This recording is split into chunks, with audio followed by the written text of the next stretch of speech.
service কাজে মানুহ আমি দুজন যে ইয়াত এনেই মনটো গাৰ্ডেন লাগিছে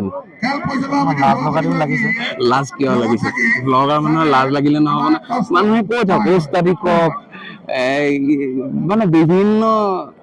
নামকৰণ কৰক সেইটো তেওঁলোকৰ ব্যক্তিগত কথা খালি আমি যিমানখিনি পৰ্যায় পাবগে লাগিছিল সিমানখিনি পৰ্যায় পোৱাগে নাই স্বীকাৰ কৰিছো আৰু মই ভাবো ভিডিঅ'টো বহুত শ্বেয়াৰ হ'ব লাগিব আৰু বহুতে চাওক একো কৰিব নোৱাৰিলে শ্বেয়াৰ কৰি দিয়ক ভিডিঅ'টো শ্বেয়াৰ হ'ব লাগে এইটোকে শ্বেয়াৰ হ'ব লাগে গোটেই চাৰ্ভিচ কৰা মানুহ গোটেই তাৰ মাজত দুটা উস্তাদি আমি এটা নহয় এটা দুটাকে উস্তাদি হয় না এতিয়া ইমান টিম আহিছে তোমাৰ এনে অনুভৱ কেনেকুৱা বহুত ভাল চাপোৰ্ট কৰিব লাগিব যোনে ভাল খেলে চেম্পিয়নৰ টেগটো লাগি যাব হয় আৰু তাত তোমালোকে শুভেচ্ছা থাকিল যিসকল টিম আনিছা বহুত দূৰ দূৰণি আছে নগাঁৱৰ পৰা আছে শিৱসাগৰ তিনিচুকীয়া ডিব্ৰুগড় এনেকৈ চব জেগাই আছে ইণ্টাৰেষ্টিং কথা আমি যিমান খেল চাইছো বা যিমান খেল দেখিছো এজন ফাইনেন্সাৰ দুটা টিম একেলগে কোনোদিন ফাইনেলত দেখা নাই শুনা নাই এইটো হয়তো প্ৰথম লটাৰীটো কৰিছো আমি লটাৰীত পোৱা নাই একেলগে মানে এজন ফাইনেন্সাৰ দুটা টিম মানে প্ৰথম ফাইনেল মোৰ লগত সকলো ভাইটিসকল আছে এতিয়া বৰ্তমান হেৰিম ভাইটি অনুভৱ কেনেকুৱা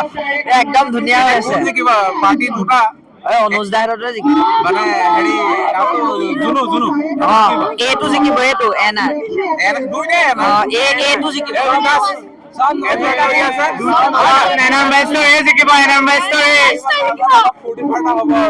আমাৰ ভৱিষ্যত প্ৰজন্মই যাতে খেল খেলি ক্ৰীড়াৰ মাধ্যমেৰে বিশ্বৰ দৰবাৰত প্ৰতিষ্ঠিত হ'ব পাৰে আৰু অসমীয়া সভ্যতাক আগুৱাই নিব পাৰে অসমীয়া সভ্যতা আগুৱাই নিবৰ কাৰণে কেৱল আনুষ্ঠানিক শিক্ষাই নহয় অসমীয়া সভ্যতাক আগুৱাই নিবলৈ হ'লে ক্ৰীড়াটো লাগিব যদি ই কামেই নকৰে কেৱল কথাই কয় তাৰ কোনো কাম নাই গতিকে কাম কৰিব লাগিব কাম কৰাৰ যি আহিলা নগাঁৱৰ যুৱকৰ যি অগণ চেষ্টা যিখিনি সময়ত জাতি আজি সংকটত আপোনালোকে জানে শেহতীয়াভাৱে এছাৰ প্ৰক্ৰিয়াই যি এফালৰ পৰা চালি ধৰিছে জীয়া মানুহকো মৰা বনাইছে এই সংগ্ৰামখনত আচলতে অংশগ্ৰহণ কৰিব পৰা নাই বহুতে তথাপি যি ভুক্তভোগী সেই ভুক্তভোগীয়ে বুজি পাইছে যে মই আজি জীয়াই থাকি চৰকাৰ ঘৰত মই মৰি গৈছো গতিকে তেনেকুৱা এটা সমাজ ব্যৱস্থাক আমি যদি এই প্ৰক্ৰিয়াৰে যদি আগবঢ়াই নিব পাৰো সেয়াও আমাৰ বাবে কাম্য হ'ব মই ভাবো নগাঁৱৰ পৰা এদিন এনেকুৱা এজন খেলুৱৈ ওলাওক যাৰ দ্বাৰা সমগ্ৰ অসমৰ লগতে সমগ্ৰ অসমৰ সিঁচৰিত হৈ থকা মৰিয়া জনগোষ্ঠীৰ এটা উজ্জ্বল নক্ষত্ৰ আমি দেখা পাওঁ সেয়ে কামনা কৰিলো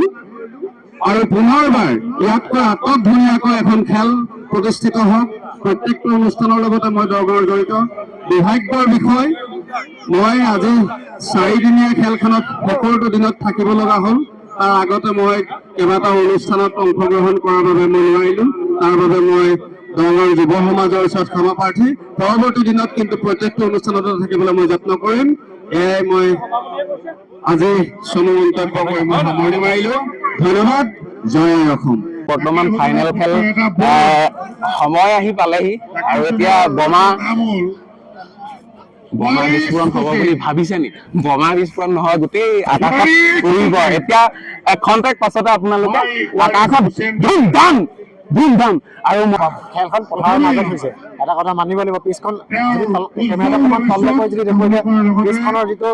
একদম মসৃণতা সেই মসৃণতাক চেলেঞ্জ দিছো আচাদু পৰাই কোৱা নিচিনা লাল চেলেঞ্জ দিছো এই মসৃণতাক এনেদৰে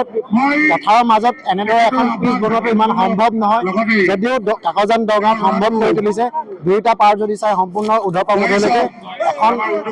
এটা ডাঙৰ ষ্টেডিয়ামৰ মাজত থকাৰ অনুভৱটো হৈছে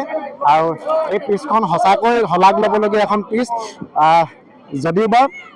ধাননি পথাৰৰ মাজত আজিৰ পৰা 2-3 মাহ আগলৈকে ধান খেতি হৈ আছিল কিন্তু এতিয়া খেলাৰ উপযোগী কৰি তুলিছে আৰু চাৰিওফালে যিবোৰ আলি আছিল আলিবোৰ কাটি দিয়াৰ পিছত এখন সম্পূৰ্ণ আমি মানে আমাৰ ডিব্ৰু ফিল্ডখনৰ নিচিনাই হৈছে দেখাত কিন্তু পথাৰ নাই লগা দেখাত ফিল্ডৰ সোমাই থকা নিচিনা লাগিছে এটা বৃহৎ ডাঙৰ ষ্টেডিয়ামৰ মাজত সোমাই থকা নিচিনা লাগিছে চাৰিওফালে ইমানখিনি মানুহ আৰু ডেকৰেশ্যন ক'ব লাগিব খুব ধুনীয়া ডেকৰেশ্যন কৰিছে সোমাই আহোঁতে এখন ধুনীয়া গেট আছে তাৰ মাজত সোমাই সেইফালে অসমীয়া সংস্কৃতিৰ লগত সংগতি ৰাখি পল ৰাখিছে এটা জেগাত এটা বাউণ্ডেৰী মাৰি সেই বাউণ্ডেৰীটোৰ মাজত পল আছে ঢেঁকী আছে জাকৈ আছে বিভিন্ন ধৰণৰ অসমীয়া সংস্কৃতিৰ থলুৱা বস্তু সেই বস্তুখিনি তাতে ডিছপ্লে কৰা হৈছে সেই ডিছপ্লেটো খুব ভাল লাগিছে তাৰ কাষতে আমাৰ ৰজাৰ ফটো আছে আৰু ৰজা সকলো প্ৰথমতে আহি ৰজাক সেৱা কৰিছে তাৰ পাছত খেল উপভোগ কৰিছে আৰু কি ক'ম আৰু ভিডিঅ'টো কোন জেগাৰ পৰা please like share comment subscribe ইউটিউবত চাইছিলে ছাবস্ক্ৰাইব কৰিব নোৱাৰে শ্বেয়াৰ কৰি দিব বেছি একো কৰিব নালাগে কিন্তু আমি আজি মানে যোৰহাট কাকজান দৰকাৰ মানে যেনেকৈ দেৱালী পোহৰৰ উৎসৱ তাতকৈ অলপ ভাইবছটো বেছি হ'ব এই পোহৰে যিমানখিনি আলোড়ন দিছে তাৰ দুগুণ আলোড়ন এতিয়া এফালেও লগাইছে এয়া কলগছ জ্বলিব ভীমকলৰ কলগছ নে জাতি কলৰ সেইটো গম পোৱা নাই কিন্তু হ'লেও কলগছ জ্বলিব